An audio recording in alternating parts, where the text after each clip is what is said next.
Right, so today we're going to be working on accuracy. It's going to be a continuation from the last video, the beginner shooting skills and drills.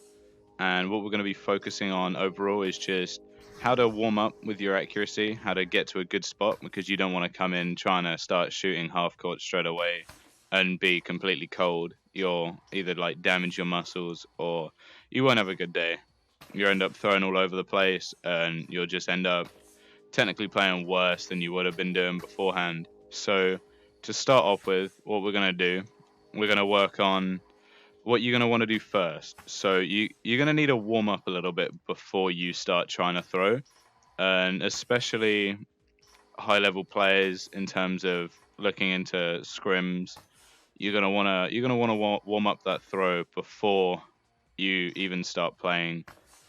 Okay, so how I like to warm up before I start is you'll do about 5 to 10 minutes depending on how cold you are, like if you've been playing recently or if you've taken a bit of a break, you're going to warm up a little bit more.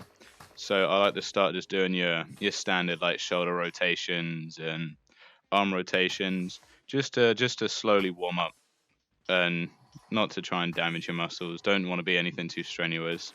Just nice, slow, simple like shoulder rotations, just as a good starting warm up to slowly ease your shoulders and your arms into throwing. And especially if you throw pretty fast, you don't want to start throwing with cold arms, because you have a very high possibility of damaging your shoulders and your muscles. Right, so after you've warmed up your shoulders a little bit, you're feeling a little bit warmer, you've done some rotations, you're ready to start warming up that throw a little bit. What I like to do is just, as soon as you get in, just kind of get your personal disc out and just start throwing it. Don't kind of like try to aim for anything. Just practice the arm motions. Just randomly throw in different directions, just to get used, or to warm up your arms a little bit more. This isn't supposed to be accurate. This is just getting your arms into the motions of throwing again. Practice doing your overarm throws, your sidearm throws, and if you do underarms, practice some underarms. But it's just practice warming up the different motions that you like to do in terms of throwing. And it's just a fast way to warm up your arms quickly.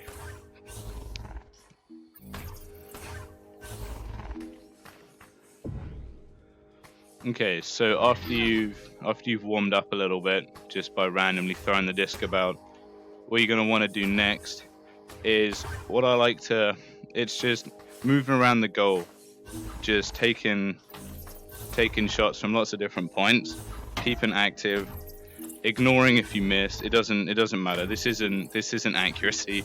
This is just moving about, getting used to different positions, and just keeping on your toes. A bit more of an active warm up. Move out to further spots as well. Try and get those longer powerful throws in.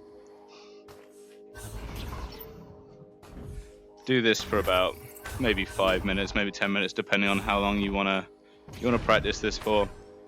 But this is a very active, fast warm-up, so you don't want to tire yourself out too much, depending on how much effort and how long you're spending on this.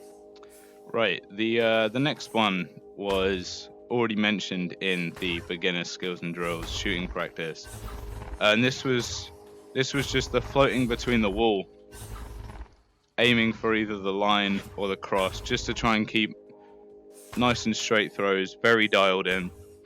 And this is where you start to warm up your accuracy. You're going to want to just keep either moving back and forward or staying stationary, depending on kind of how far away you want to throw from.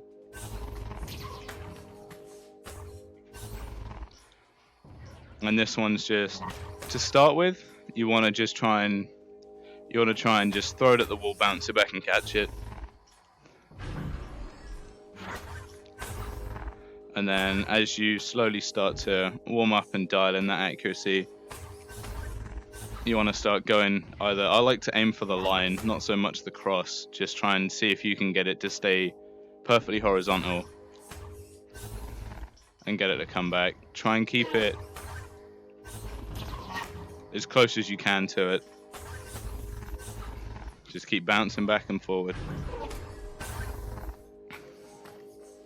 So a point with the wall bounces, if you're finding that you're throwing or you're aiming for the center line and they're going up either high or low, either like one or line above or down, what you might find is that it might not be to do with how you're releasing the disc. It could just be how you're practicing your aim.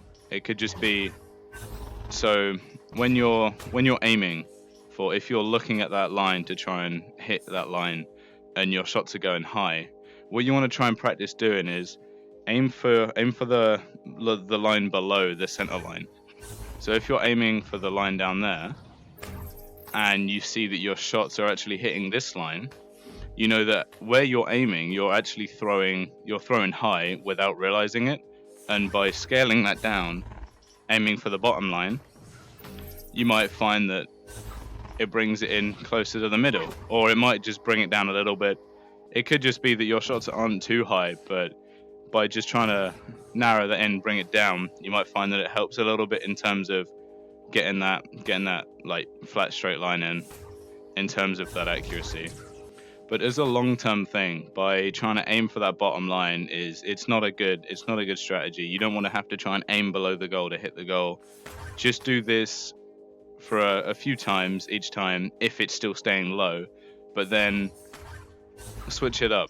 Try throwing in the middle of both of them. Don't do too big a distance. Either keep switching between aiming for the lower line and the top line, and then going back to the middle again.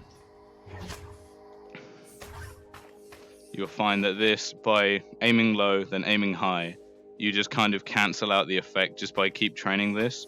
You'll find that it slowly kind of dials back in again. So you're able to throw in a straight line back to the center line how you wanted to start with. Right, so one thing that does actually help in terms of your accuracy, I find, is when you're trying to aim to throw at a block, it's a very static object. It doesn't move. You find that sometimes throwing at that, it's hard to hit something, and that's also a problem with the goal. You find that sometimes you struggle to hit it, or you're just constantly hitting the post, and that's something that you really don't want to be doing. Something that I found that can help, especially as accuracy isn't just for shooting, it's also for passing. You'll find that if you get another player in, or like get one of your friends or like one of the mentors in to try and come help you out, try and pass between them. You'll find that when passing between players, as they're not static and they're moving, you'll find that you're able to pass to them much more consistently and accurately than you would be just throwing at a line. Okay, one final point then. So when you're training with your accuracy, you'll find that a lot of the time you won't be hitting the goal. You'll be missing just the left or the right, or dinging it on the post quite often. And one thing you got to take from it is, while you're learning, you're going to be making a lot of mistakes, and not to dwell on that too much. You'll find that if you dwell on your mistakes and you just put yourself down for missing all the time and not kind of thinking, well, how can I improve this? Why am I hitting the post all the time? Or why am I just missing off to the left? You wanna take that and try and work on it. You wanna see why you're trying to miss, or why you're missing. You don't wanna put yourself down for something that's not working out how it should be. Over time, you'll find that it doesn't happen instantly. You'll find that shooting is one of those things. It takes a long time to get accurate and fast, and you gotta stick it out. You gotta know that you want it. You gotta know that if you train, you will be able to nail those shots like some of the top players do. Okay, and I'll leave you with this. The more time you spend not playing in public matches and just spending time on your own or with a friend, trying to work on your aim and practice your drills, you will notice a huge improvement going back into playing public games. You'll find that people your level who haven't been training or practicing what they're doing will, like, you'll be leagues ahead of them by just practicing, even for like half an hour a day. If you're an active player and you want to get better, you'll find that by practicing you will become huge amounts better than what you were beforehand.